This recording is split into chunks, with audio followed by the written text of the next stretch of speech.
আর যে একালিপটার মধ্যে তবাই সূত্রটা আমি আপনাদেরকে দেখাই দেই। মধ্যে তবাই 6 জায়গায় একালিপ টানিয়া পড়িতে হয়।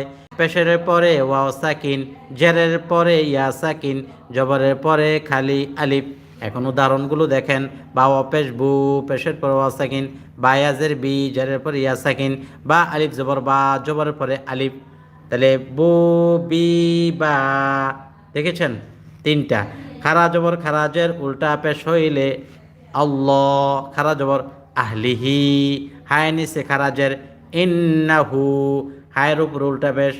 খারা জবর খারাজের উল্টা পেশ হইলে একালিফ টানিয়া পড়িতে হয়। এ সকল মদকে মধ্যে তবাই বলে। যদি আপনি এই সূত্র মুখস্থ রাখেন তাহলে দেখা গেছে আপনার সবগুলো পড়া সহজ হয়ে যাবে। মানে 50% শুদ্ধতা শুধুমাত্র এই একালিপ্টের মধ্যে তবাই ঠিক আপনার